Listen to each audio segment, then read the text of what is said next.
value service. We live in a time where the retrogression of family values in homes are ever increasing.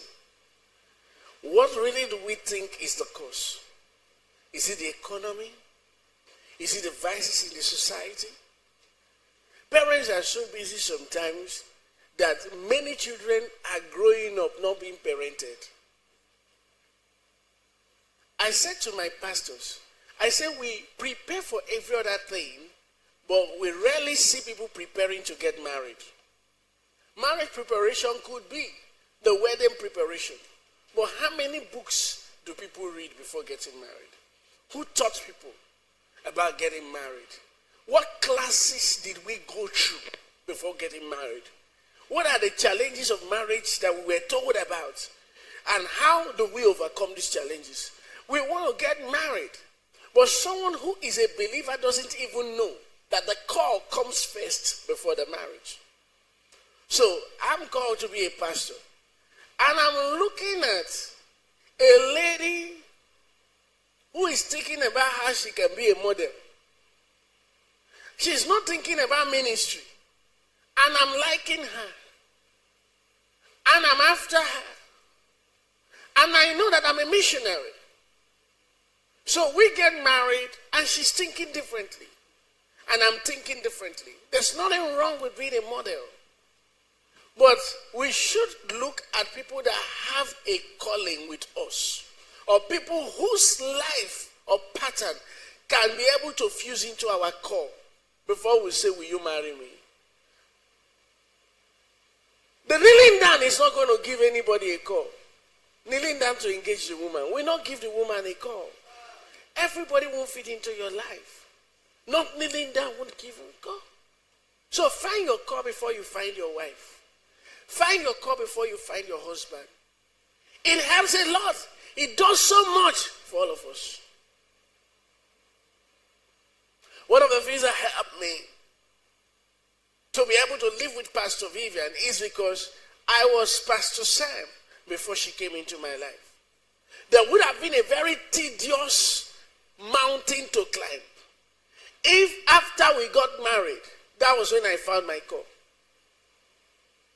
Because sometimes we have seen situations where the woman is interested in fulfilling the call, but the man is not interested in it.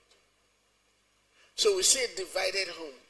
I've told you, I said, whenever there is no embrace to purpose, there's going to be division. A man or a woman that doesn't embrace vision is division.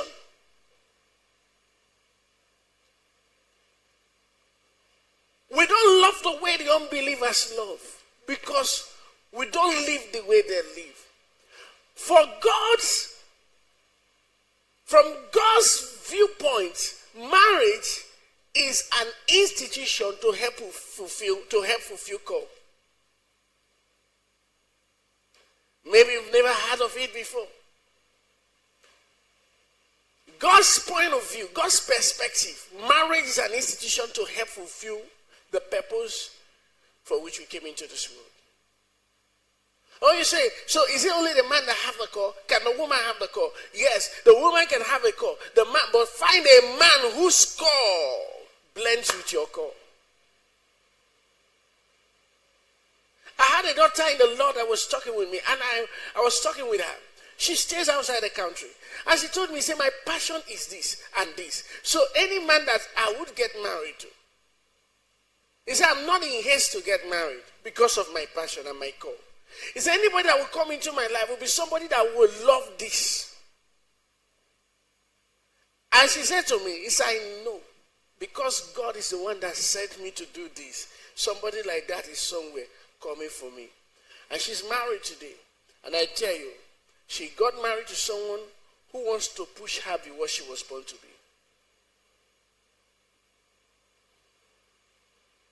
There's always that. Now, I'm not talking about marriage, but I'm talking about homes. Because there's a marriage before there's a family. Some of us here, you came from families that are so horrible that you don't want to repeat. a child growing up and you grew up in a broken family. I saw two kids talk to me about their parents. The kids, they worship here. And they came to see me in the office to talk to me about their parents. And I asked, why your parents? What's the problem? He said, please, we don't take instruction from our dad. I said, why? He said, we're 5. The other one said, I was 5 when I was holding my dad's leg from beating my mom in the midnight. And he said, sir, you don't know my dad. If my dad is coming to talk about us, we don't want to hear. He's a terrible man. These are children. They are not grown up, the people talking. They are teenagers in the teens church talking to me about their parents. My heart broke. Because these children saw what they were not supposed to see. Because a man never discovered himself before he got into marriage. A woman never discovered herself before saying yes to a man. You don't say yes to everything. I don't know if somebody heard me. But you can tell someone the last statement I made. We don't say yes to everything. And live the desperation that you must get married. Marriage is not the prerequisite for success. You can be very successful and have a beautiful life without getting married. Every one of us must not get married. Oh, you didn't hear that? Africa tells you must. But Jesus said every one of us must not get married. There are people with some unique call that call doesn't favor marriage. Are you hearing me? I said there are people with some unique call. Their call does not favor marriage. Who is a husband to Mary Slessor? There was one white missionary that died in Anambra State just a few years ago. She was on the news. She left. She was just in her early 20s or late teens when she left America to Nigeria to come and do mission work. She never married because she knew that this was what she was born for. And she never regretted her life. And she lived to a good old age.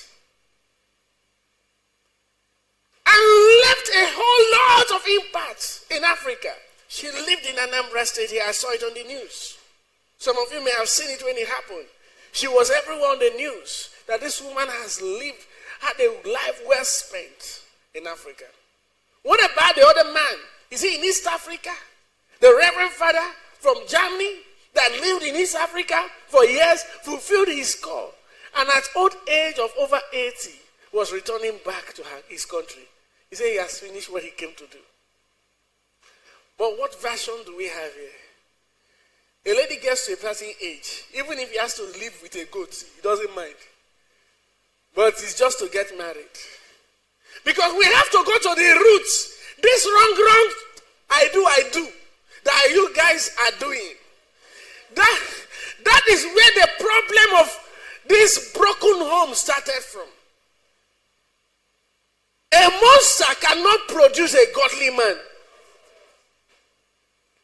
I tell my children something. I say, when you go to school, don't emulate every child, because children came from different homes. And what they saw in their home is what they will do in the school. That's why I tell them, he's here. I tell them, she's there. I said, don't emulate everything. Those whose parents curse, we curse in the school. Those whose parents drink, we tell you that drinking is not a problem. Those whose parents take narcotics, they won't complain. I was driving past the other time at that junction, that terrible junction, where I saw the police force just a few steps away. They are waiting there collecting 100 naira. But at the junction, I hope they are hearing me, so that the leaders can talk to them. Because I drove past before I remember. I said, next time I see them there, I'm going to stop to call them and say, can you just revise back to the junction and start the work by arresting those boys there that are selling drugs, instead of going to the front to collect money from drivers. But I'm telling you, and I saw a man parked at that junction, talking with those boys, and they were giving it to him. My car was behind him, and my headlamp was on him, so I could see his hand. I felt so bad because he's taking it to a house. And when he's done with it, a woman will welcome him home. And some children will see a father, an abused man, trying to produce a godly home. We got to deal with ourselves. We got to start with ourselves. You can't marry from the club and produce a church house. We got to start with ourselves. Paul said in Corinthians 13, he said, when I was a child, verse 11, I taught as a child. I understood as a child. But when I became a man, I put away tradition. There's a time to keep the hammer. There's a time to pull the boot. For Playboy. You heard me. I say you put the boot. And you keep it and say it's over. Because now you are about to build a home. Don't wear that boot you use in breaking 7 women's hearts into your house. You are going to introduce nonsense to your children. If you know you have not overcome drinking, don't propose to a woman. And don't give birth. Children should not come into the room in the morning and you are smelling alcohol. We are dealing with a godly home. Lock up yourself and deal with some norms. Some things our parents tolerate was because that was what they saw with their fathers. It's not that that is how God wanted it to be. The Bible says in the beginning it was not so. There's a home that God loved. He called about Abraham's home. Abraham's home. It was a standout of all the home. Abraham's home was a standout of all his home. And you can be a Christian and not have a godly home. David never had a godly home. I'm sorry to say that. But as we deal with it and we analyze the scripture, we saw the home of David, where children were killing themselves. And where a boy have to chase the father and chase the father until he died. So it's not about being a Christian and having the call. As a matter of fact, when we read the book of Timothy chapter 3, and we read the book of Titus chapter 2, you will see the reference to a godly home. And he said that you must first begin in your house before you go to church. As a matter of fact, it was so strict on family that God says start from the home before you start in the church. Be a man of one wife before you come to pastor anybody. Have godly children before you correct any other person's child. So we're dealing with values. I know now, like I'm preaching and I'm too hot in this second service. And I'm so hard on some of you. But bear it. Some drugs have to be painful. All injections are not the same. There are some that are very light. There are some, the doctors will tell you that because of the content, you will feel the pain when it goes into your body.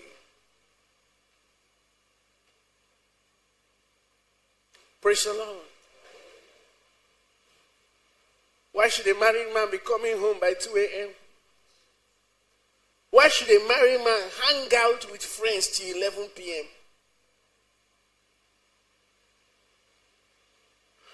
And a mother is like a maid inside the house waiting till he comes back. Because he must eat anytime he comes back. But where is he? He's with some friends who are also like him till 11 p.m. And a woman is in the house, forced to stay awake for a fool to come back home. I'm sorry that I'm preaching this way. But when God told me about family value service, there were certain things I saw and I broke down. And I said, God, this service will come. And after this service has come today, it will come again last Sunday of May.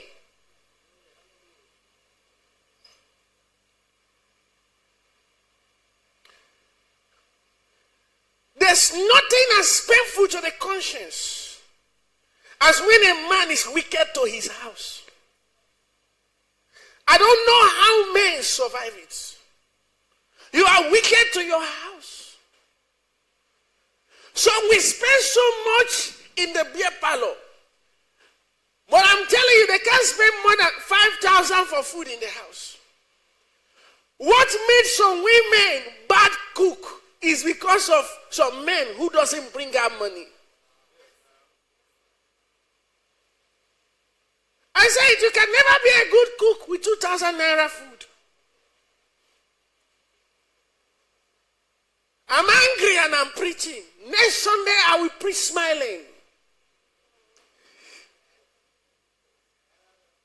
You refuse, but you declare in the club. You don't buy a wine until they tell you that that wine is 500,000. And you put it on your table. They should put it on the table for you. Some years ago, I took my wife to Grand Hotel. We wanted to have a timeout. Those days when Grand Hotel was very cozy to go to. And coming there, we saw the live band playing. And the live band was playing this Congo Awilo music with some strippers dancing. And we were going towards, I don't know if she remembers. And I said, they said you have to pass through here to the live band. I wanted to go to, there's a corner we want to go to. I felt so bad. I don't think we passed there. We have to go to another place in Grand Hotel. Grand Hotel is big, so they have a lot of places where you can go. So we chose to go to another place. And I was worried because some parents came with their children to see girls on bikini. Your children are exposed to nudeness, nudity. At 5, daddy is watching with a little boy. Even the secular world that designed it say 18 and above. But you, mama and papa, carry the child exposed to nudity in the name of having a Sunday hangout. You don't know the memories of children. What leaves your memory, don't leave the memory of your child. That's why education is better when you are a child. There's an age you get to memorize one thing. You memorize it 30 times. Let them ask you what is social study. But there's an age for cramming. And that child is an age where the mind is photographic. So your child begins to grow up with a picture of a nude woman. The picture of a man having his hand around the woman's waist. And few years in his teen class, which many of you have experienced, masturbation sets in. Some children begin to abuse some children in hostels. Because they've come to a point where it exploded. So they are introducing it to another child in the hostel. That is why it is good to have relationship with your children and make them have self-confidence so that they can challenge norms. Because when you intimidate your child to a point, they get to school, they will also be intimidated. Expose them, make them have self-confidence. Allow them ask their questions.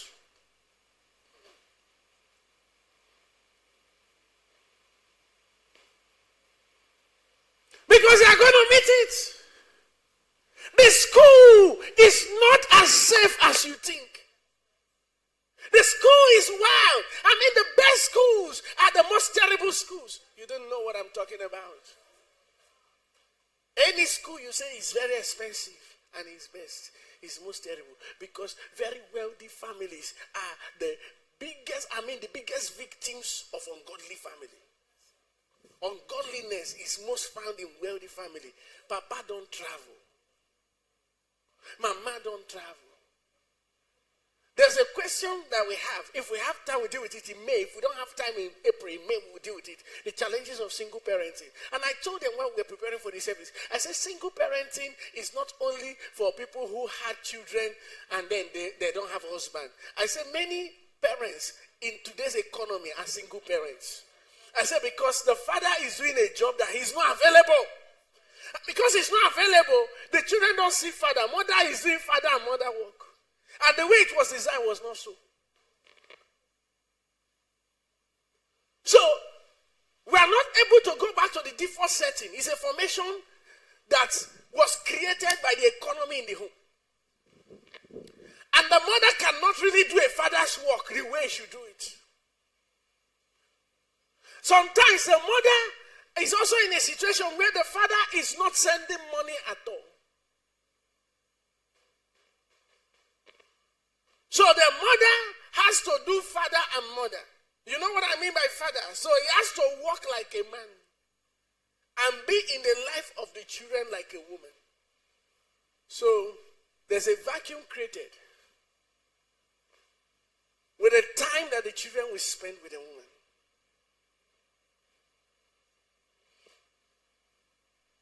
There are also some people that, so women are working like that, so the man has to do father and mother work. Oh, you don't know, I was talking with a man recently in my office. We sat down and he was telling me one of the challenges he had with his home, and he wished he was never married. He said, I have to cook for the children to eat. I have to go to work, come back, cook for the children to eat, provide for the house, and also take them on their assignment. My wife does nothing.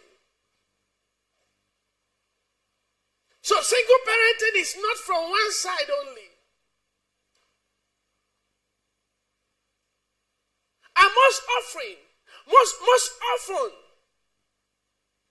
it is also an African system to single parent. Daddy stays out in an independable, untouchable world in the cloud. Some of you read No Longer at Ease. You remember that was the problem of Obiakonkwo. They have come back from Europe, and the problem is that if he joins a wife in the kitchen, the village people will say he's a woman rapper. You read the book. So let us look at it. So at that point, the man is living in the house, but the children are experiencing single parenting.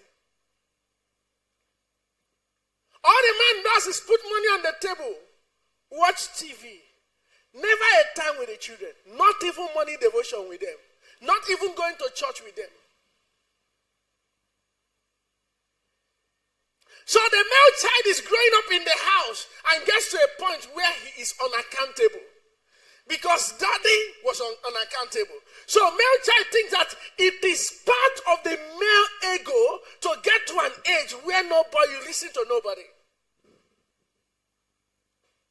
And when mama tries to talk, daddy says, leave him, he's a man. He has to be a man. And from being a man, he becomes a malu.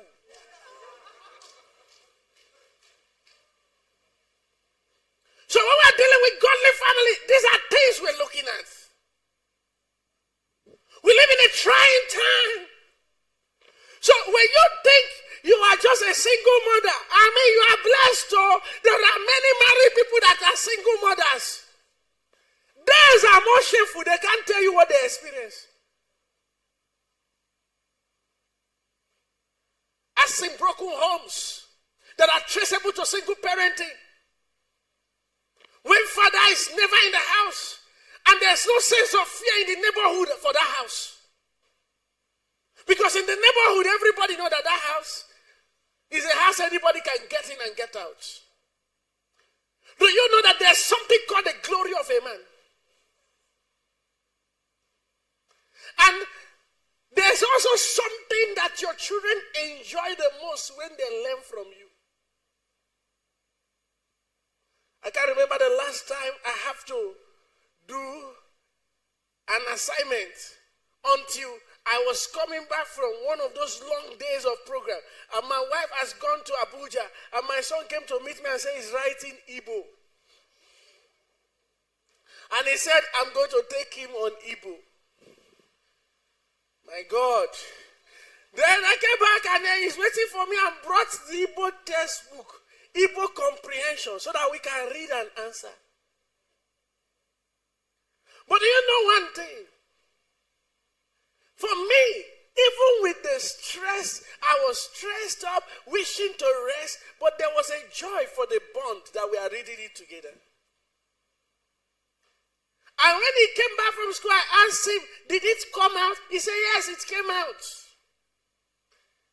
And then I felt bad also for not speaking Igbo for him while they were growing up. Now I have to teach him Igbo in Igbo land.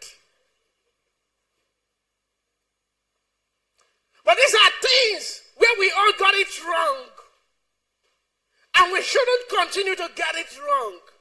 Because now, when he came back and he asked me, he said, Daddy, what do they call elephant in Igbo? He said, because I wrote Atoro. And I said, oh, my boy, God, oh, my boy. Elephant is not Atoro. Oh, my boy.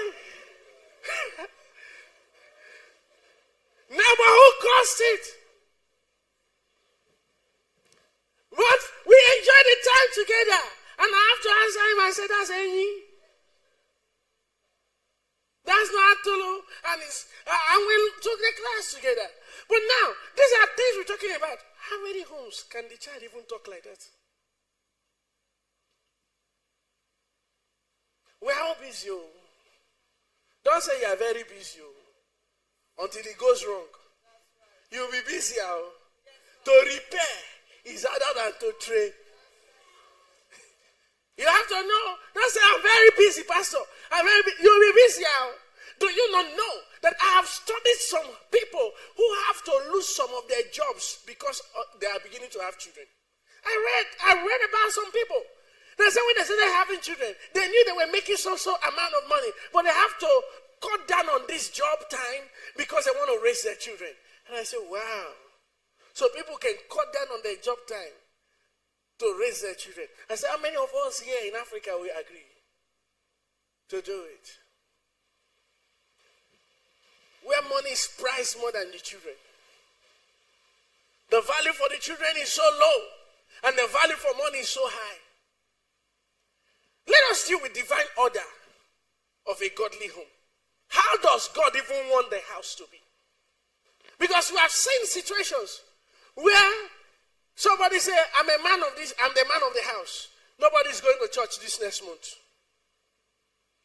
I pastor some of you that your husbands declared curfew during the COVID time, even when the government has said everybody should go to church.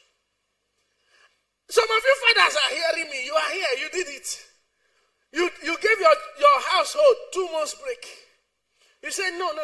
I don't want my children to come back with COVID. We're not going to go to church for 2 more months. How you saw the church? The pillar and the ground of truth.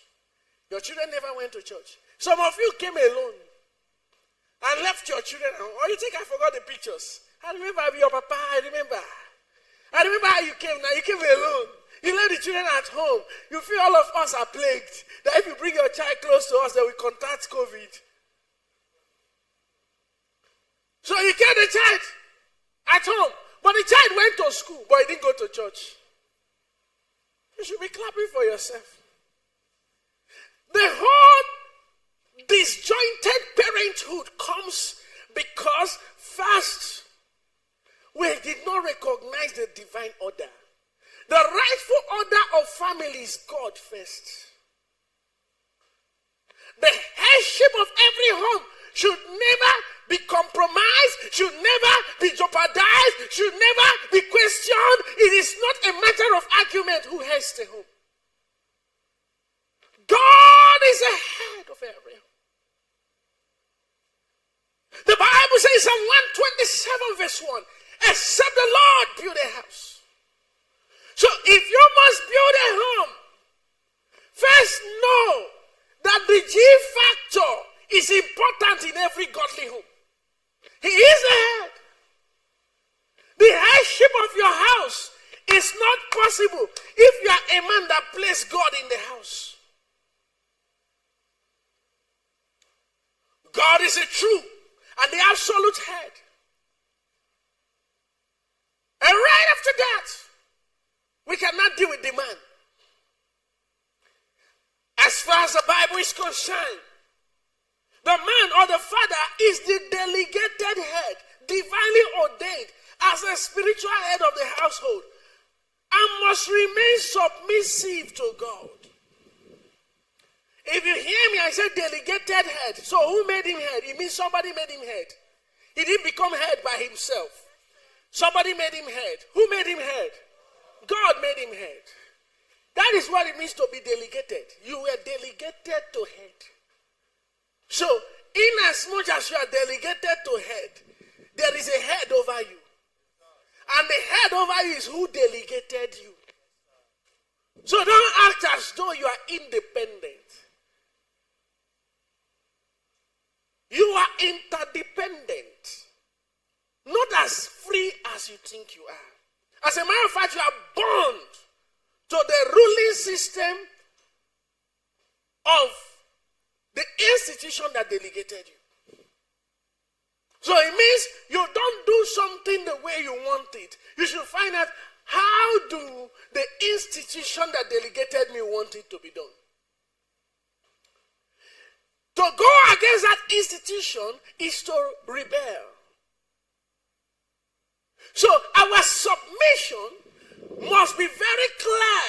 It must be very defined. It must be very loud that we are delegated head and there is someone we submit to. Ephesians chapter 5, verse number 23.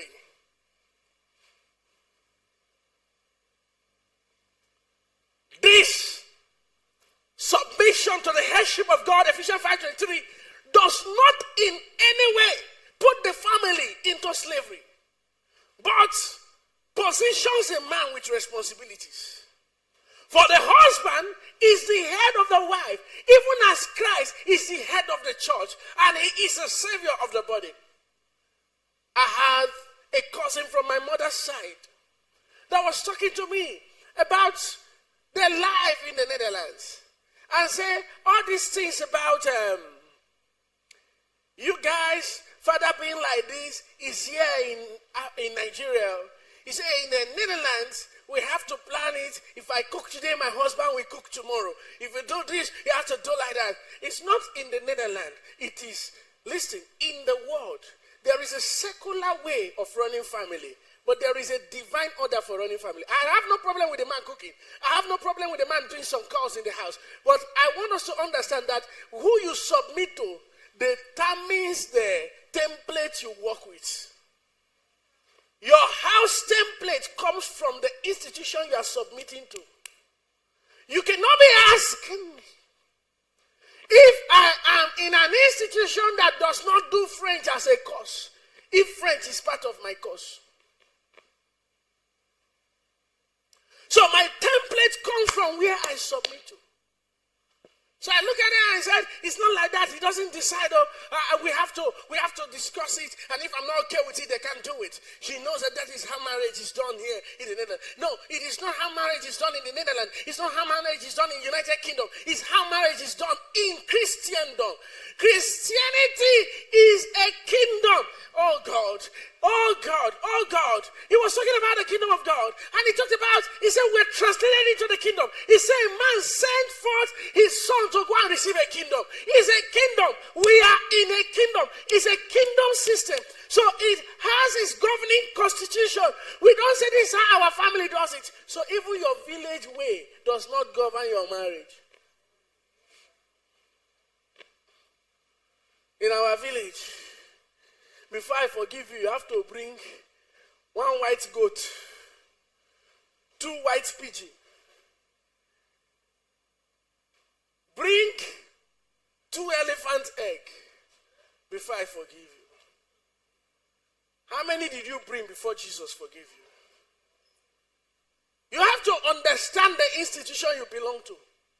You cannot be in Christ and be marrying the way Obanan people marry.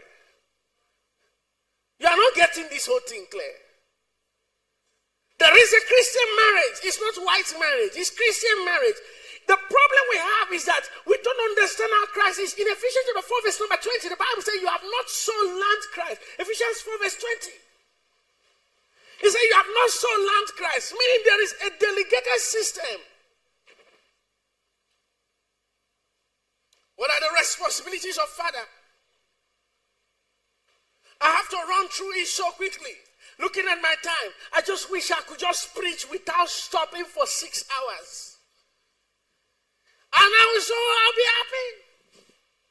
But because the services are short, I have to preach with a short time. So, for you, Jesse, who is going to be a father tomorrow, it's good to learn the responsibilities today. Number one is love. Just as God introduced love to us, the godly father must institute love in his home and dispense love to the wife and the entire household. I told you, I said when we were growing up, we saw some children, when they see their parents coming, race. I don't know if it happened to you. They will run. They will run. So we forget their slippers. They will run.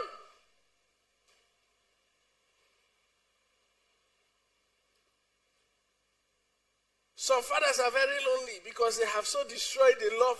They have destroyed the love bond with their children. They are so lonely. Everybody is avoiding them. Their wife is avoiding them. The children are avoiding them. They can't play with their children. You must love your children. You must dispense love. Create time to show them you love them. Make out time. Find them. Look for them. If you love them, look for them. When they are to themselves, look for them. There must be a memory of family. As old as I have become, I remember while we were kids growing up, during the days of Children's Day or Independence, my daddy will carry us out to buy us biscuit ice cream. And I look forward to that. Do you know that the memories, as small as those things, are stuck in my memory? Whatever you do with your children today, they don't forget it tomorrow.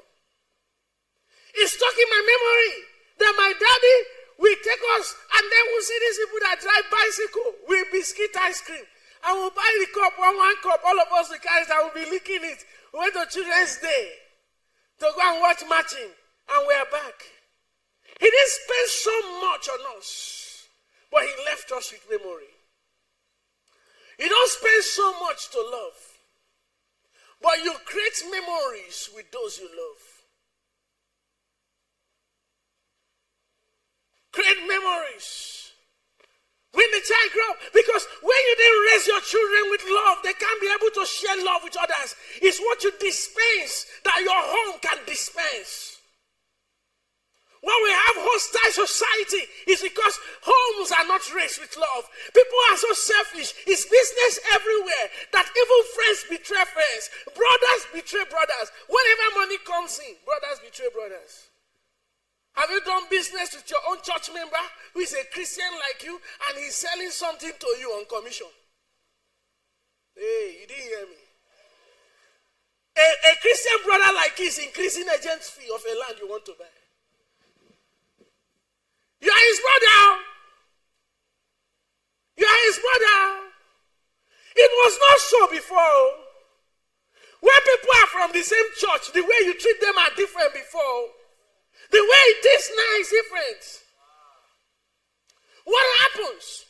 Because people came from homes where sacrifices were not made. I will not forget robbers coming to our house many years ago, shooting in our house. 36 bullets were recovered in our house. But you know what stopped the shooting?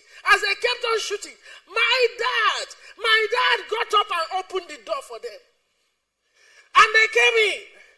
And we asked our dad, we said, Daddy, why did you get up to open the door? He said, I have children. I saw my children, 6 of my children on the ground. If this bullet touch them, it's better I open the door and they come in and take what they want to take and go. But not allow them to keep shooting through the windows. So he risked his life. Some fathers will run away from the children. And say, it's me they're after, not you people. I'm telling you, he risked his life. Do you know that memory is still in my head? It left me with every day saying that my hero is my dad. That memory, he doesn't need to do another thing. That memory of how he opened that door. And when I reason he opened the door. He said, I have 5 girls on the floor. Their lives are more valuable than anything. I have my son there and my wife. I cannot stay there and they are shooting. Since they have started shooting, until something happened, they won't stop. So he said, I got up and opened the door. That is one thing that should be evident in a godly father. So it's not to eat the biggest meat in the house. You should show them love.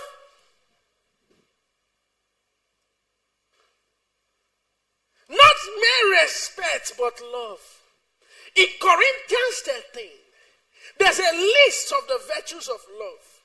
When you read from the New King James Version, can you help me from verse number 5? Corinthians 13 verse 5. New King James Version. Glory to God. Love does not behave rudely, does not seek his own, is not provoked, thinks no evil. Verse 6. Does not rejoice in iniquity, but rejoicing in the truth. Verse 7. Bears all things, believe all things, hope all things, endure all things. 8. Love never fails. Number 2, faithfulness.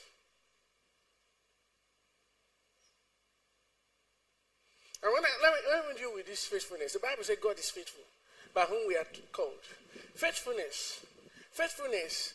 Being faithful to your responsibilities and duties as a man in the house.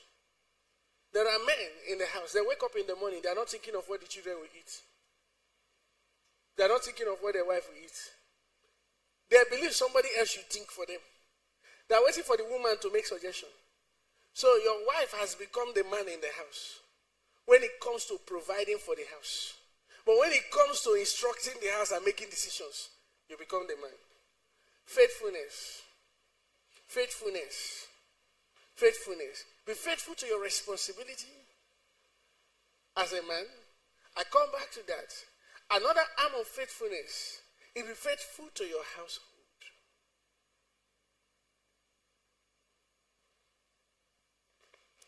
Don't negotiate polygamy. Don't make the woman insecure. I want to say this. Let your vow be faithfulness. Let me say this. What do I mean by being faithful? Because people think that being faithful is only when you don't sleep with another woman. But let me explain. When you keep threatening your wife, I will drive you out of this house. You are not faithful. You cannot be trusted. There are many women that are not, they don't trust their husband. They think they will soon lose their house. A man came to see me, a politician. He came to discuss with me. And he said, look at what happened. My wife bought a land behind me. He didn't tell me. He bought a land and want to start developing the land. But he didn't know that he bought it from my boys. And it's my land. And he said, so I want to kick my wife out of the house. I started talking to them, but I know that the whole thing also was from the fear the woman had. Every time you are threatening her, you will get her, I will drive you out of this house. I will kick you out of the house. So the woman started planning for this kind of marriage where they will soon kick me out. Let me plan for somewhere. So it's not like somebody in a civil service job planning retirement. Because they may kick her out at any time. You should make your spouse see the house as their own. You don't lose anything. You don't lose anything. I'm telling you, so many men are so insecure. When the Moroccan footballer that divorced his wife the other time in Spain, and then the wife took him to court, and then the wife lost all the case because he bought all his property in the name of his mother. Some of you saw the case. Did you see the comments? Nigerians are hailing him. You are a real man. You are a real man. You are a real man. How can you as a man never think of your wife as your next of kin? Because we are saying it from one negative side. But have we seen it from the family side?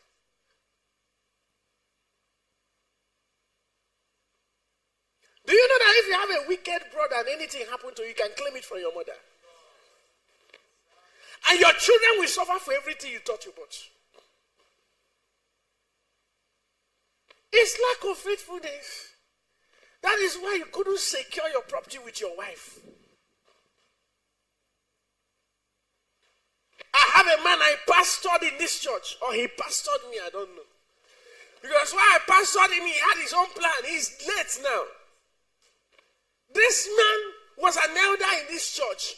This man had so much land in this city. I'm telling you. Some of you know the man I'm talking about. But do you know, the man was so secretive that when he died, the children did not see any of the land till today. When they come to my office, I say, we don't know. I say, me, I don't know. I said, do you know even his lawyer, they didn't know. So whoever is somewhere that was helping him manage it knew very well that this man, Konima, died. Konima, burial. I mean, everything lost. The children started from the scratch with life. Because a man was not faithful.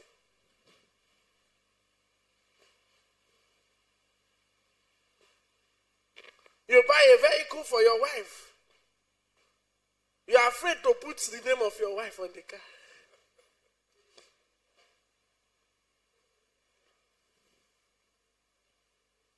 Except for any other reason that you want to put your name, maybe for security of it, but you can start practicing putting her name.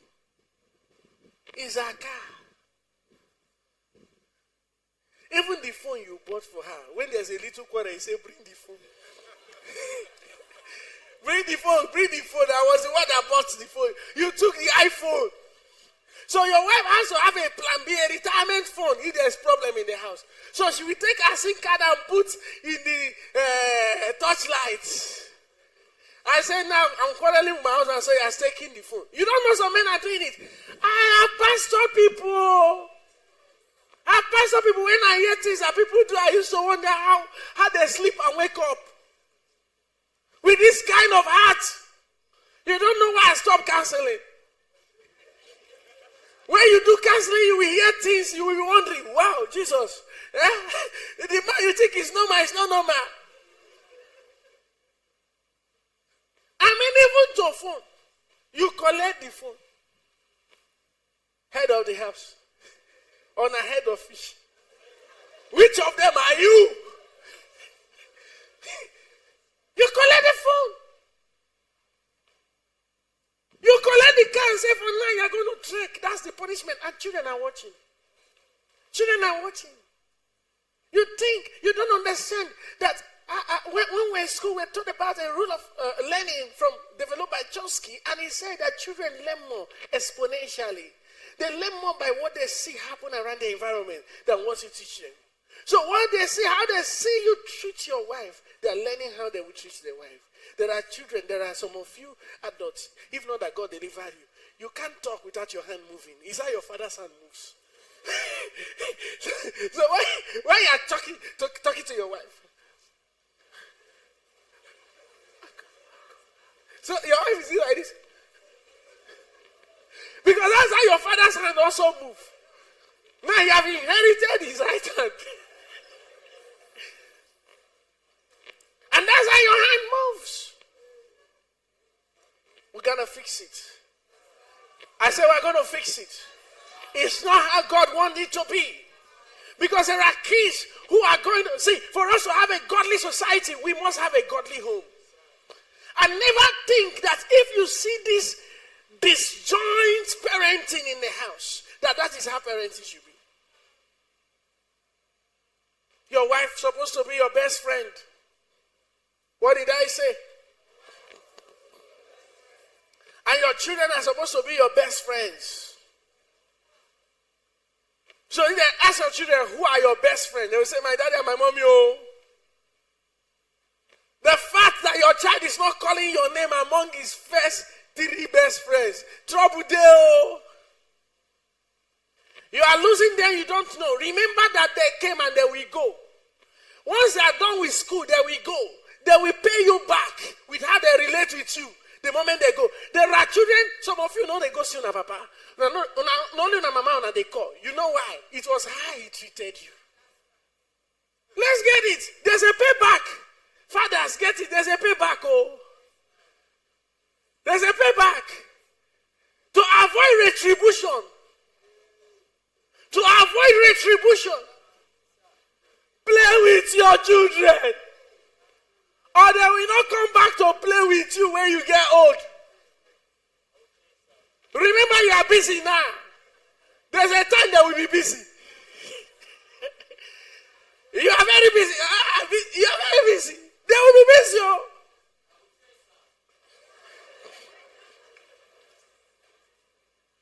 We're going to stop here. We have talked to fathers. We have so much to talk to our mothers. And we have so much to talk to our children. But the test service is coming. Though in the test service, I may have to digress. Because I want to talk about family challenges in the test service. We're going to continue on this divine order in May.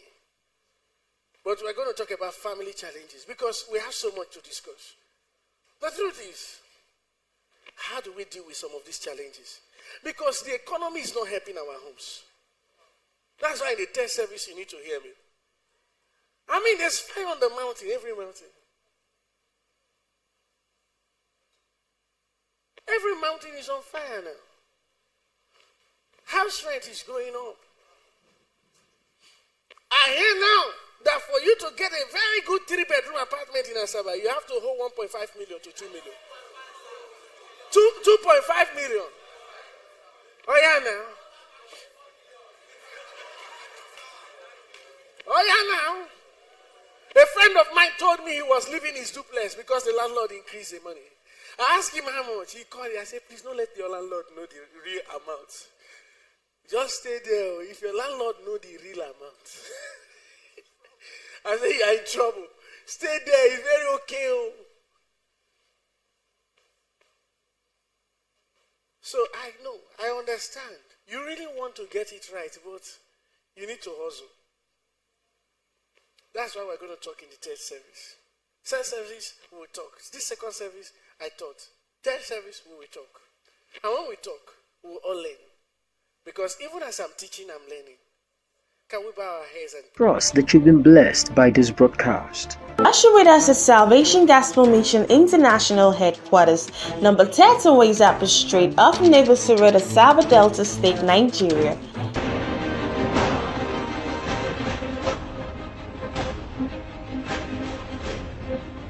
Salvation Gospel Mission International.